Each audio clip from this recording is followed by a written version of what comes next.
Hi, everybody. How are you today?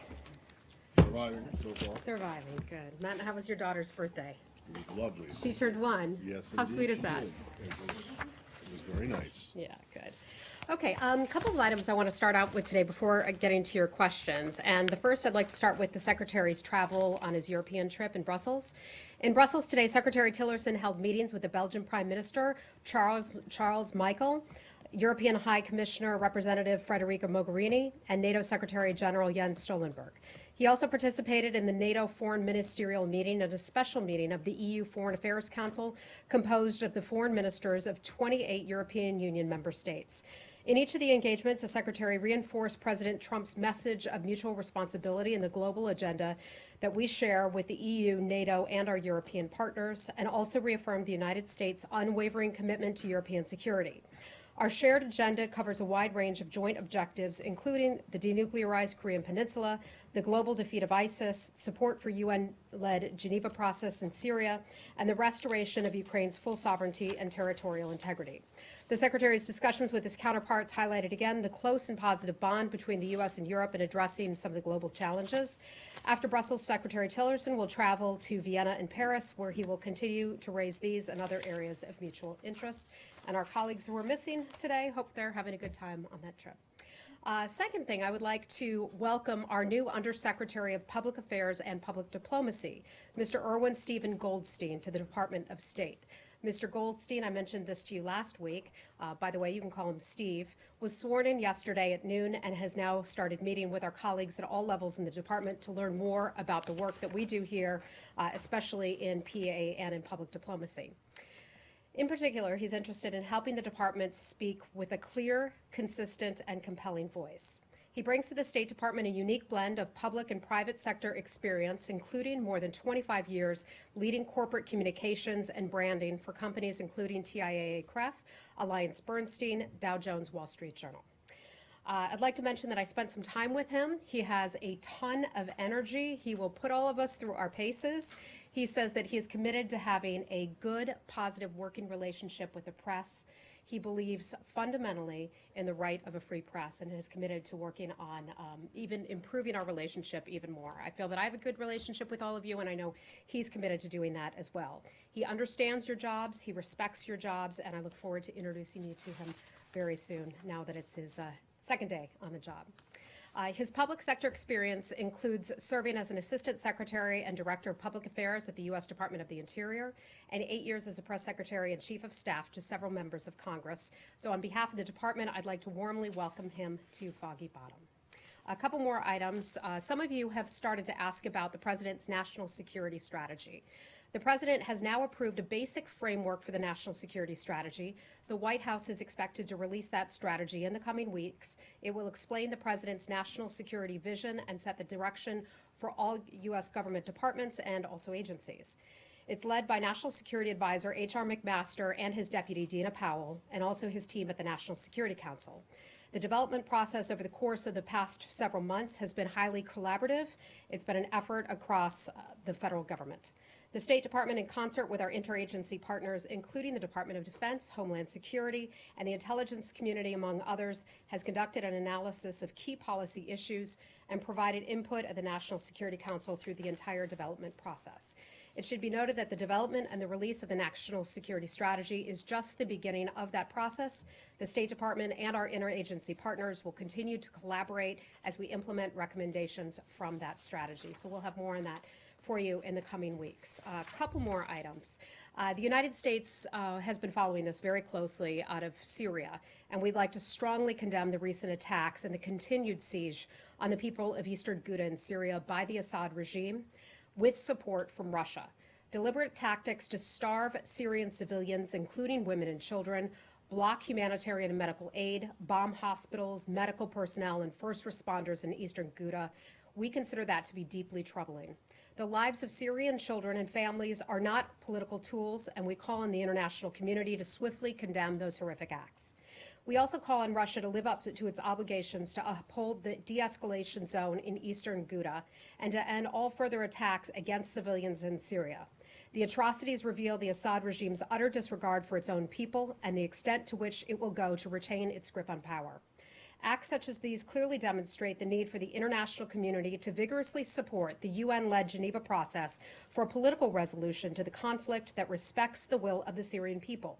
They also emphasize the urgent need for unhindered humanitarian access and renewal of the United Nations Security Council Resolution 2165 on humanitarian access. And lastly, Gloria, this one's for you because I know you're so interested in Iraq, as are many of you. Yesterday, our Deputy Secretary, John Sullivan, met with Iraq's Deputy Foreign Minister, Nazar Haraya. I hope I got that right. The Deputy Secretary congratulated the Deputy Foreign Minister on the battle against ISIS and discussed future cooperation on economic, commercial, cultural, and humanitarian initiatives. During the meeting, the Deputy Secretary emphasized our commitment to the long-term partnership between the United States and Iraq, which is grounded in the U.S.-Iraq Strategic Framework Agreement. And with that, I'd be happy to take your questions. Right. Yes, please. Thank you. I want to start with, I'm sure what a lot of people are going to have questions about. I'm sure you're probably not going to have too many answers, but let's try anyway. On this impending announcement regarding Jerusalem, whether it is the status of the city itself or the disposition of the embassy, either way, from what you have seen, what Secretary Tillerson has heard in Europe, the reports of the phone calls that the president has had, is there any world leader who has come out in support of the U.S. making a unilateral, taking a unilateral step with regards to the city? Matt, as you know, I'm not going to get ahead of the president on any of this. I know a lot of you have questions about the status there. I don't want to speculate on what the president's announcement will be and don't want to get ahead of the president. The issue rests with the president. The president will address all of this when he is ready.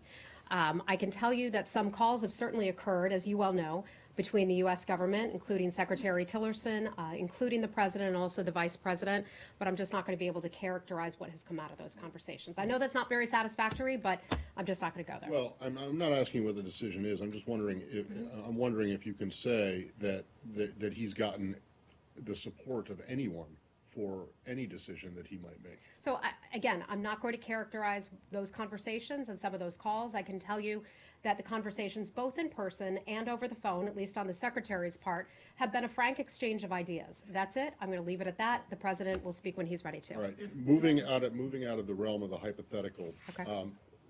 Last week, cables went out from the department to embassies abroad, warning them about the possibility of violence, of protests in anticipation of this announcement. Today, already, the Consulate General in Jerusalem has put out a security message. These are not in the realm of the hypothetical. These are things that are actually happening.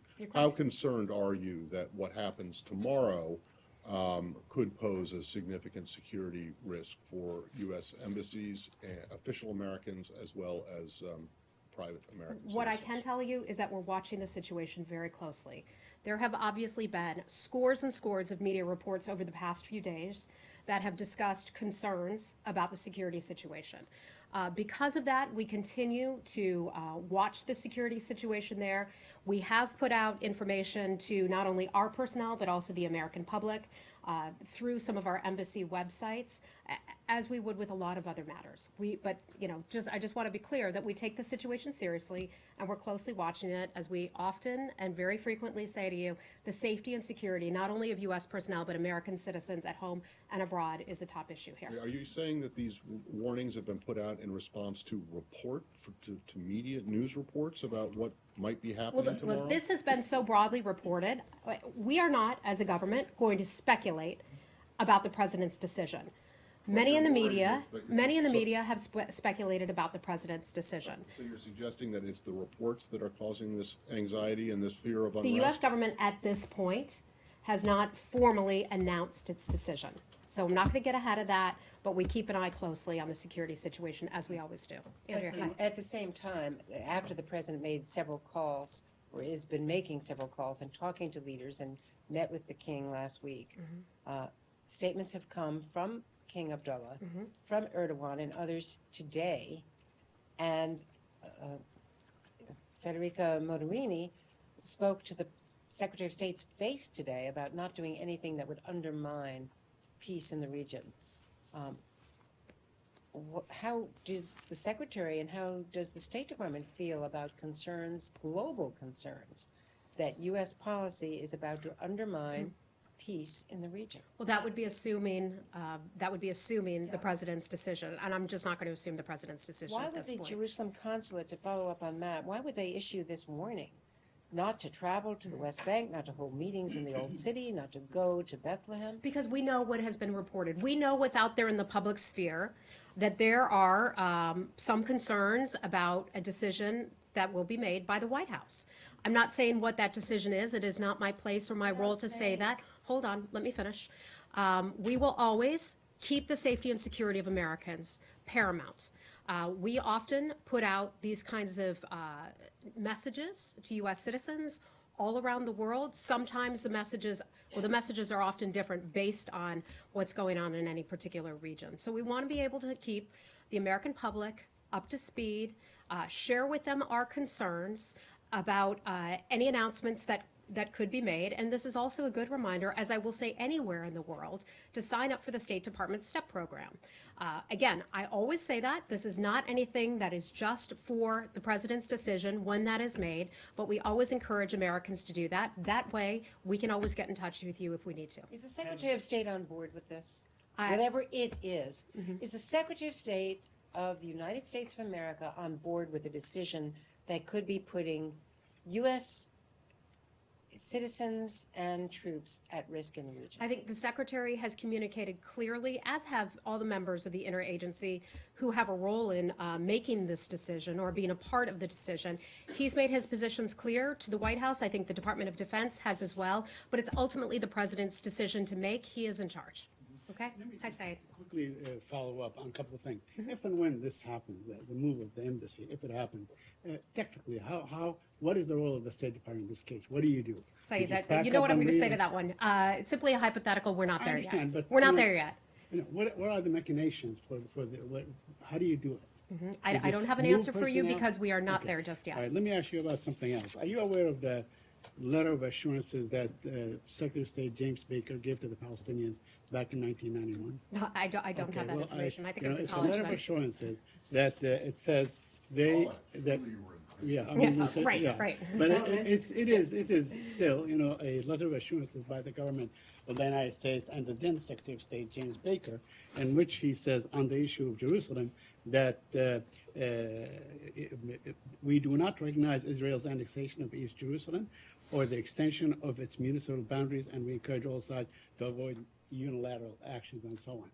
Are you breaking your own word in this case? I mean, isn't that a word that I the can't United speak States- back to 1991 But that- and Mr. Baker's comments or pledge at the time. Are you suggesting that the U.S. government changes its position from one administration to the other? I can say that the president is going to make a decision, or the president will make his announcement when he is ready. But you certainly agree that the United States must I'm not adhere to its- I'm not agreeing with anything. I'm saying I'm not going to get ahead of the president. Okay, I mean, let me ask you about something else. I mean, you want to reach a peaceful settlement with the Palestinians. Today, I think either the House voted or it is voting on Taylor Force, for instance, to cut off aid for the Palestinians.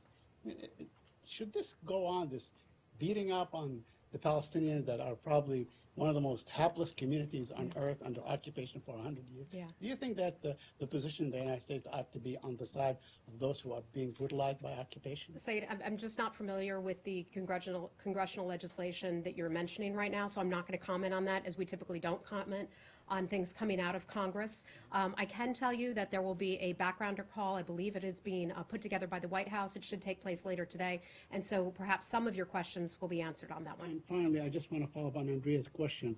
Is the Secretary on board on this? Has he consulted with the President in any way, let's say in the last 24 hours and so on? I don't know if the Secretary has spoken with the President within the past 24 hours, but I can tell you that the Secretary and the State Department have sent in a lot of information to the White House. The Secretary, as you well know, has had a lot of bilateral meetings recently, including some of those face-to-face in Europe right now. He's had a lot of calls over the past few days and some meetings in person here in Washington last week. So whatever he learns out of those meetings, calls, and conversations, he certainly passes that off to the White House, and the President can make his decision. I imagine that the Department of Defense has done the same thing.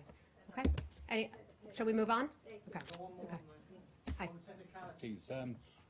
The waiver wasn't signed as on the due date last night. What is the status of it now before? I'm not going to confirm that. That's all in the hands of the White House because that's something that the president would be handling. Okay, let's move on. Are you sending anyone to the PLO Bethlehem Christmas party tomorrow on Capitol Hill? I'm not aware of that. I think the State Department was invited. So I maybe don't you should know. I had not heard of it. Thank you for bringing that to my attention. Actually, speaking about that party,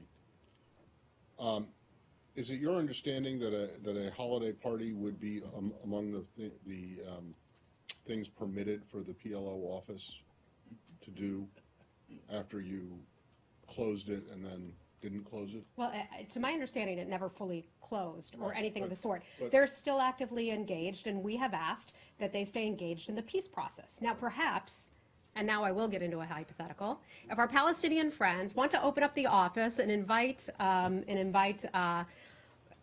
Christians and invite the Israelis, then perhaps, why not have a party? That's okay. All right, so if they have a sign that says like peace on earth, that's Peace on, okay? perhaps That it means is, that- yes, that means that yes. it's And I okay, say that, it's okay. in a teasing fashion. Half of the Palestinian community in this area is Christian. I mean, they come and they celebrate these events and they invite everybody. Okay. All right, let's move on. Lori, do you have something more? Iraq, How about that? I had a special topper just for you today. That's a first. I appreciate it a lot. Thank you. We try. Okay, and I want to follow up on that topper. The Kurdish Prime Minister, Netravan Barzani, complained today that the talks with Baghdad, which you, the KRG, you've repeatedly called for, have not even started. So in the Deputy Secretary's meeting with the Iraqi Deputy Foreign Minister, was there any discussion of when those talks would begin? Well, those talks would have to be agreed to between the Iraqi central government and also between the Kurds. So I'm not sure that they would commit to us that those talks will begin on a certain date. But we continue to call upon the government of Iraq to sit down with the Kurds and have a conversation about this. But the Prime Minister of the government of Kurdistan, Iraqi Kurdistan, said, we want these talks to begin, and Baghdad is doing nothing. Yeah. What are you going to do about We that? feel, first of all, it's not the place of the U.S. government to force these talks to happen, but we do firmly believe that that is the right thing to do and it should happen. So we just continue to call on the government of Baghdad and also the Kurds to sit down and have a conversation together. We are willing to certainly help facilitate talks, but we would have to be asked by the governments to do that. Has the Iraqi government asked you Not yet? to my knowledge.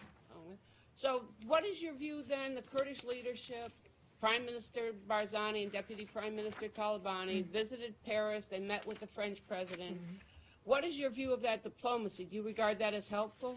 Well, I think all diplomacy of the sorts is helpful. Certainly, France has a responsibility and forces serving in the region. They're a part of the de-ISIS coalition. I think it's certainly important that the Iraqi government would sit down and talk with Mr. Macron. Okay, Jenny, hi. On North Korea. Okay. North Korea reportedly will negotiation with the United States if the United States recognize North Korea as a nuclear state. I'm sorry, start that over again? North Korea reportedly will negotiation with the United States if United States recognize North Korea as a nuclear state. They will talk with us What- if we recognize them Yes. as a North Korea, as a nuclear state. That's the Yes. question? Yes. Okay. Our policy is very clear. It's a policy that Russia and China happen to agree with as well. We believe in the denuclearization of the Korean Peninsula. That is something that the Republic of Korea believes in firmly, and also Japan. So we're not changing our view. We're not going to backtrack on this. We believe, and that is our top priority, the denuclearization of the Korean Peninsula. So you don't have any further negotiation with North Korea without? We any certainly don't. presence? We remain open to talks if they are serious about denuclearization. The activities that they've been engaged in recently have shown that they are not interested, that they are not serious about sitting down and having conversations. Anything else on North Korea? Yes, North Korea. Okay. Hi, sir. Hi, this What's is your name? Qiyang And you're from where? from Shenzhen Media Group. Okay. My first time. Yes, New welcome. face. Thank you. I hope everybody's nice to you here. Yes. Okay, good. So starting from today, the UN Under Secretary General Jeffrey Feltman will visit North Korea and meet with several North Korean officials. And he also stopped by China and met with Chinese Vice Foreign Minister Li Baodong yesterday. Does the State Department have any particular expectations for this visit, especially considering that Mr. Feltman was previously a high-ranking State Department official? And that's a good question. We're certainly aware of his travels under the auspices of his role with the United Nations to North Korea. He's not traveling on behalf of the U.S. government, and he's not traveling, I want to make this clear, with any kind of message from the U.S. government.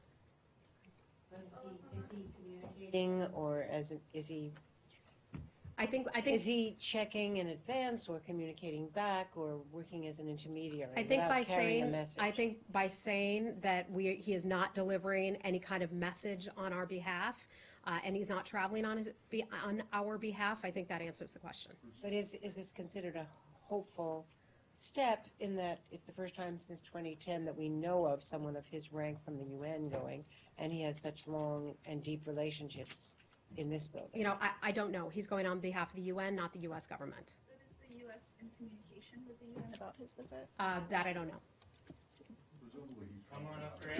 Diplomatic passport. I would assume so, yes. But he would, if he for some reason was traveling on an American passport, would need to have the special validation. Correct. Correct. Okay. Anything else in North Korea? Hi. So there's reports coming from Japan that the Japanese government proposed an allocation of funds in their 2018 budget towards the purchase of missiles that have the ability to strike North Korea from Japan. The idea behind this is if North Korea were to launch a missile, Japan would destroy that missile site post-launch. Does the State Department have any kind of comment on this? I think that would be under Department of Defense, so I would refer you to the Department of Defense on that. But overall, as you know, we have an alliance, and part of what the United States does is agree to protect our allies. That includes Japan and South Korea. But anything beyond that, Department of Defense would have to answer that. Okay, thank you. Anything else on North Korea?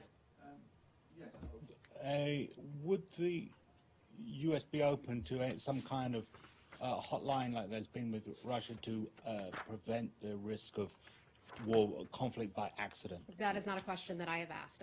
I know that our military is constantly in communication with our allies' military, including the Republic of Korea and also Japan. If anything were to be set up like that, and that's totally a hypothetical, that I think that would be under there for you. Okay? Let's. Hold on. Hi. Ukraine/Georgia, I guess. Okay, let's move there. As you know, Ukrainian security forces stormed and searched the apartment and then arrested the former president of Georgia, Mikhail Saakashvili. He was released a short while ago. What is the State Department's overall assessment of the allegations against him? Could these be politically motivated? And even if this is an internal matter, what is at stake for Georgia? Yeah, I would have to say overall, we're closely monitoring that situation and what happened in Kiev. We are in close contact, as you know. We have a good relationship with the government of Ukraine. It doesn't mean that we agree with them on absolutely everything, however. We would urge the authorities in Ukraine to de-escalate that situation. We have certainly seen reports of various activities in the streets there. We would call on all sides to avoid violence and follow the rule of law and their international commitments as well. The details of the case we just can't get into. I would have to refer you to the government of Ukraine on that. But the government of Ukraine, and we have said this many times before, as we do with other governments, if they are detaining someone, arresting someone, etc., it needs to be in accordance with the laws and regulations of that country, as well as international human rights obligations, and we urge Ukraine to respect the rule of law. Okay? Thank you. On Syria, you Okay. mentioned that you are talking with the Russians about the siege of Ghouta. Are you getting your own, how do you collect intelligence on what's going on the ground? You do it on your own, or are you dependent on news reports, you're dependent on NGOs and so on? What is happening in Ghouta exactly? Well, first of all, intelligence matters, we can't comment on. Those are classified. In general terms, when we're collecting, and I can speak to general terms, when we're collecting information on the ground from any given country, we get that from a variety of sources. And we put all that information together. Some of that, yes, may in fact come from the intelligence community. Some of that will come from NGOs. Burma is a perfect example of that, where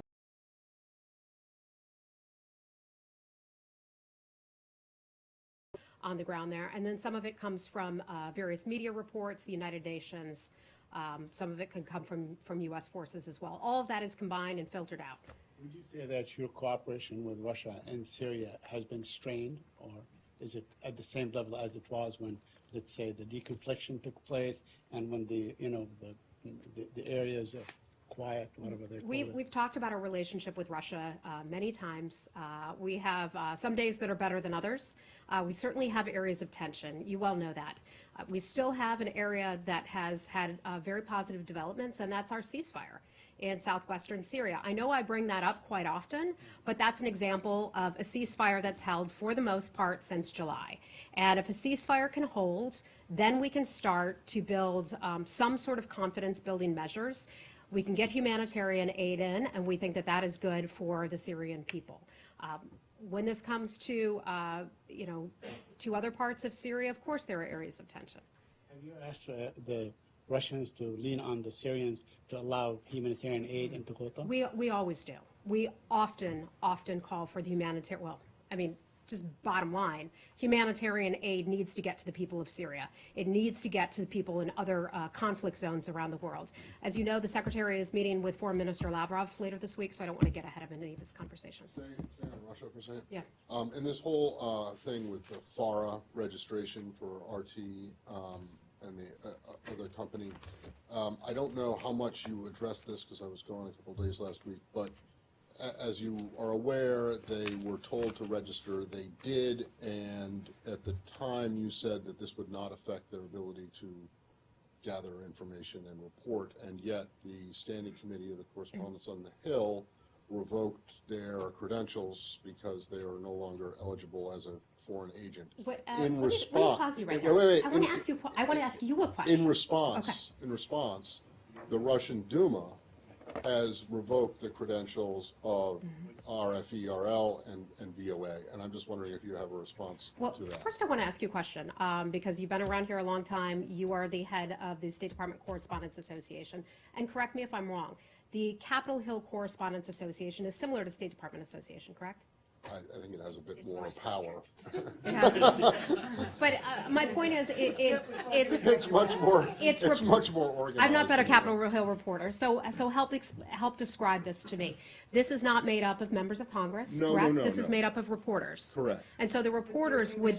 Correct. There's congressional staff who are part of it. But the thing is that the intimation that you had made was that this would not affect their ability to gather information, Yeah. and it did, whether or not that was a government decision or not, it did. And so the Russians in response. We can't take responsibility for the actions of private private entities, other But I'm not organizations. asking about that. I can only speak on behalf of the U.S. government. I know, but so what I'm asking you is for your reaction to the Russian reaction to that, which was the Duma deciding to yank the credentials of VOA and RF. Do you have anything? Do you Yeah, have any comment on absolutely. that? We think that that is wrong. One of the things that we talk about a lot here is the freedom of speech and the importance of that. That includes speech that other governments may find uncomfortable. That applies to our allies and partners, and that applies to countries that we have tense relationships as well. We believe in that firmly. The Russian law that was passed is something that Ambassador Huntsman talked about earlier today, our new ambassador to Russia. He said, we strongly urge the Russian government to not allow this to stifle free speech and editorial independence on the part of those who seek to operate freely in Russia. Russia's media law, because we believe it may be applied like its NGO law, we are concerned that they could end up harassing reporters, detaining reporters, kicking reporters out of the country. That is something that we believe fundamentally as Americans is wrong. We believe in the right to free speech, and we have serious concerns about Russia's activities to clamp down on press freedoms. You want to comment on the OIC disallowing the Russians from participating in the Winter Olympics? Did they? Yes. I wasn't aware of that. I missed that headline, so no, I don't have anything for you on that. Can we go back to North Korea for a second? Okay, let's try to stay in region. Does anybody have anything Well, it else? has to do with Russia too. Okay. So apparently, fuel prices in North Korea have gone down recently since November, and it appears to be because of an increase in supply from Russia of fuel. What's the State Department response to that, and what can the United States do about it? I'm afraid I just don't have any government reports on that that proves that that is in fact the case, so I can't comment on that. On Russia and Syria, Yes. and I feel a little bit of like I'm doing a Matt Lee imitation of his questions Well, of you John do, you two Kirby. do sometimes. But poor John Kirby always regularly got hammered by Matt. And the question of why do you think the Geneva process that you're, attached, that you're supporting is going to work when you don't have the forces on the ground to back up that diplomacy, whereas the Russians have a much bigger presence there and the Syrian government's gaining ground. So just now, the Syrians walked out of the Geneva talks and they said they're not coming back. Why do you think that the Geneva process is going to work if it is not fully supported by the Russians and the Syrians aren't present? Well, look, I think ultimately the Geneva process is something that many countries have agreed to, that is the best, most workable process. Has it been successful fully yet? No, not necessarily, but more and more countries are agreeing that the Geneva process, as Russia has said, is the way to go, is the political process forward for Syria. That political process will be very long. As you know, we are still trying to, the United States and the coalition, are still trying to stabilize that country. Eventually, we think that with all of the people involved in this, that we will be able to get to that point. Eventually, Syrians themselves will have a voice. We believe that a democracy or some sort of more free type society will win at the end of the day. Do you think Moscow will agree to a diplomatic process which is going to see the end of Bashar al-Assad's rule in Syria? Well, we have long said that we don't believe that the Syrian people ultimately will want to support Bashar al-Assad in office. One of the things that could be done is the Syrian people who have been pushed out to other countries, who are refugees elsewhere, that they could have a chance to vote. Imagine if you had all the people who are still in Syria plus the diaspora voting. Would they vote back in Bashar al-Assad, the man who's responsible for killing so many men, women, and children? I doubt that. This will ultimately be up to the Syrian people to decide once they get to that point. And Russia agrees to that process? I believe that Russia had said recently, and we'll double check this, but I believe that Russia had said just recently that they would support the Geneva process. Well, let me just double check on that for you. Who represented the U.S. at the last Geneva session? We had one of our colleagues there. I've not met her yet.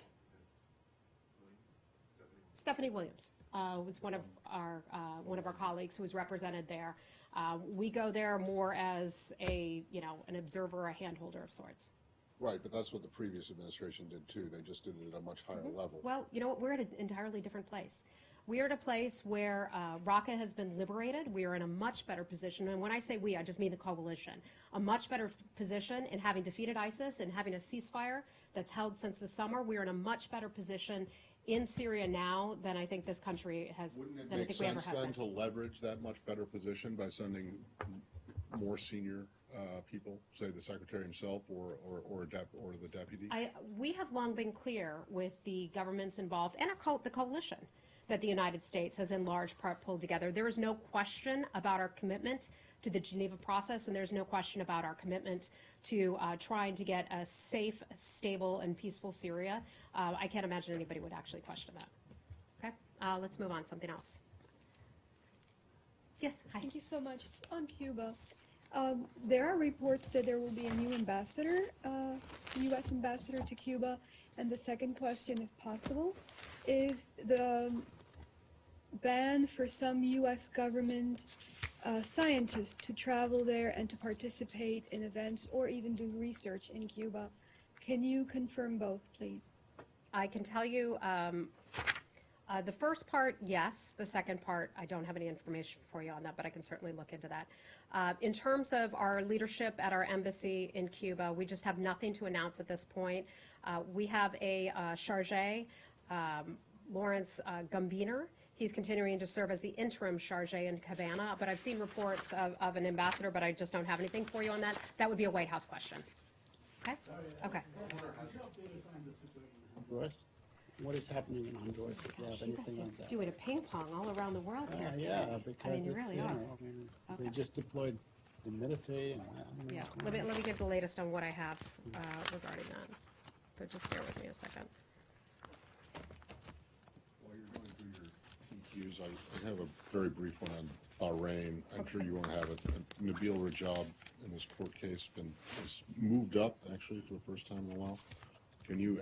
What do you mean it's moved up? Well, it was not supposed to resume until later, and then yesterday they announced that it would resume this morning, and I'm just wondering if you guys have any thoughts about that, or we're aware of it. Well, I'm sure you don't have it now, but. It's a case that we follow very closely.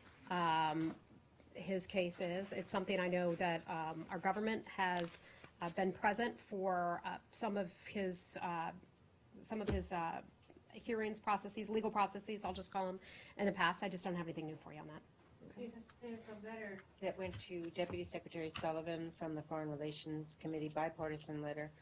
Senator Cardin was the Democrat on it, asking for more transparency on the redesign, for an update on the numbers of State Department positions, and also questioning the Secretary's comments to the Wilson Center on the likelihood or possibility that resolving conflicts would reduce the budget pressure. It's a fairly stiff letter. Do you know if Secretary Sullivan has read it, responded to it, or do you have anything on that? I do not know if he's read that letter or if he's responded. I can certainly check with his office and ask that question. I can tell you overall, we are committed to more transparency with the redesign process. We are committed to better communication with the redesign process. As I mentioned at the top of the briefing, we have a new Undersecretary for Public Affairs and Public Diplomacy. One of the things he intends to do is work more with our press corps. He has a big job, but one of the things that he has outlined has been to create more transparency. We will be holding a series of town hall meetings. I know he's speaking with some of the folks under him in the coming days about transparency and the importance of that. I know the Secretary is planning a town hall meeting on the overall redesign process. The Secretary spoke a little bit to the redesign process with members of our embassy in Brussels earlier today. I read some of those comments, but will this transparency extend to the Foreign Relations Committee, the Oversight Committee? I would certainly think so. I mean, look, they charge us with questions. They ask us questions. It's our responsibility to answer those questions in a forthright manner. Congress deserves the answers to very important and legitimate questions. Well, Andrea, may I finish?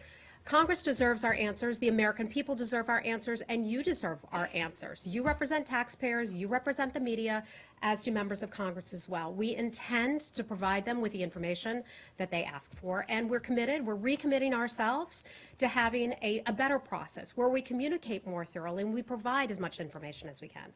So I just want to put on the record what they wrote. Okay. That we are deeply concerned about recent developments at the Department of State that are adversely affecting American Foreign Service and civil service professionals, putting our nation's ability to carry out diplomacy at risk, including the impact of the department's ongoing hiring freeze, proposed budget cuts, and reorganization efforts. And they're asking for a response to their concerns. Well, I will let the Deputy Secretary or the Secretary respond directly to Congress. I don't think I'm in the position to be able to address them, but I told you that we're committed to being transparent. The Secretary, the Deputy Secretary, the Undersecretary, Tom Shannon, they are all committed to this building. They love this building, believe firmly in what the people here do and what they stand for. Okay. One housekeeping. In response to the latest ICBM test from North Korea a couple of weeks ago, the State Department called for a summit, essentially a naval blockade summit with command sending states. Is there any update at all as to when that will happen and what level will participate from state? So just to back up for those of you who haven't been here or aware of this, the Secretary and Foreign Minister Freeland of Canada spoke about, it was about a week and a half ago or so, after the most recent ICBM test. They agreed to pull together 16 of the original sending states back from the Korean armistice. And those states consisted of 16 countries. We are also going to bring in the Republic of Korea and also Japan. In addition to that, there may be some other countries brought in as well. That originally was a military alliance of sorts. The new idea here is to bring these countries together and actually have a diplomatic alliance. Now, we already have that with our maximum pressure campaign. We already have that with some of the United Nations and UN Security Council resolutions that have passed. But this is a new way, a creative way to come up with additional ideas of things that might work to denuclearize the Korean Peninsula. You ask about a date, I just don't have any dates, but I know that we're committed to doing that. And level of participation, has that been hammered out yet? I don't believe so, but I Secretary level? imagine, and I can only say I imagine that this would be a high-level event. Okay? Guys? Yes, I do. I found it in the meantime. We are certainly monitoring that situation very closely. We have a robust Western Hemisphere bureau here who are keeping a close eye on it in addition to our embassies and posts in the region. We would urge all actors to exercise their rights peacefully and call for a transparent, impartial, and timely determination of the election results. We know that the final tabulations have not been conducted just yet. The election authorities there completed a special scrutiny process. This is an important step we see in achieving a final election result that accurately represents the will of the Honduran people and expressed in the November the 26th election. Overall, we continue to support efforts of the International Election Observation Missions. They're working with Honduran political leaders and authorities to increase the transparency and the accountability there. Okay, yeah. I'm Luke Vargas with Talk Media News. Hi. You're new here too. I am, yes. First. Welcome. Not permanently, just visiting from the UN. Okay. So on this November 28th certification document on the government's human rights and anti-corruption efforts that Reuters reported on yesterday, I'm curious why that was issued during what was widely expected to be such a sensitive post-election period, if indeed it exists. And second, there are two groups, the Naval Special Forces and the Honduran National Police, that are reported to have used force against civilians, and these are groups receiving U.S. assistance. Okay, is the department monitoring I'm not aware those of that part. I can certainly check with our Western Hemisphere experts to see if they are. Some of that, it sounds like, would be under the Department of Defense, so you could certainly check with the Department of Defense. I think you're asking me about the certification. Correct. Is that right? That took place on the 30th of November, so that would have been last Thursday, I believe. Under the U.S. Appropriations 2017 Act, 50% of U.S. foreign assistance to the central governments of El Salvador, Guatemala, and Honduras can't be obligated until the State Department certifies that each government is making progress in 12 areas. Those include combating corruption, impunity, reducing violence, protecting human rights, and supporting the role of civil society. The department reviewed and analyzed the efforts and the progress of the Honduran government. Over the past year, we made that determination to certify based on the accumulated data. In this certification, we confirmed that Honduras has met the criteria specified in the legislation. So I think this was just something that it was done when it was done. Okay? Guys, we have, sir, I'll take your last question. Oleg Merkulov from Media Group Vestia, Riga, Latvia. I'm a first time here too. Oh, welcome. So, wait, who all is new here? Raise your hand. So, sir, you're new here, you're new here, you're new here. Okay, welcome. So Secretary Tillerson just reaffirmed the commitment to Article 5 of the NATO alliance, which is important for Baltic states, right? Of course. So on this part, Latvia, along with Estonia and Lithuania, are going to send troops to Syria and Iraq. So not a large contingent, but anyway, what role do you think could this Baltic contingent play in anti-terrorist operation there? Will it be mostly symbolic, or can it really make some practical impact? Yeah, I have not seen that report that they have committed to send their forces to, you said Syria and Iraq? Iraq, basically. Oh, to Iraq, okay. So I don't want to comment on that too much, but to say in general terms, we welcome the efforts of so many countries to have contributed in our de-ISIS coalition. There are 73 members of our de-ISIS coalition, and that includes mostly countries, but also various international organizations as well. We have seen, and I've been so impressed by the number of small countries that have been willing to step up and provide their forces, even when they're limited forces, to places like Afghanistan, to Syria, to Iraq. So if those countries are in fact providing those forces, I would say thank you. Thank you on behalf of the U.S. government. Thank you on behalf of the Iraqi government and the Syrian people for helping to bring peace and stability. But I'd be happy to take a further look into that for you. Welcome. All right. Okay, so we got it. We have to go. a quick one. How concerned is the U.S. on the prospect of ending the conflict in Yemen after the death of President Saleh? Oh, that's a good question. Boy, we've certainly followed that very closely. I spoke with our ambassador to Yemen last week or so, just to get an update on the situation. The humanitarian situation in Yemen remains dire. It really does. And one of the things that we ask for when we speak with our partners in the region, when we speak with the Saudis, is, for example, to allow more humanitarian access in. We know that the people need that so desperately. We are watching very carefully what has happened with the, let me just find my additional information here.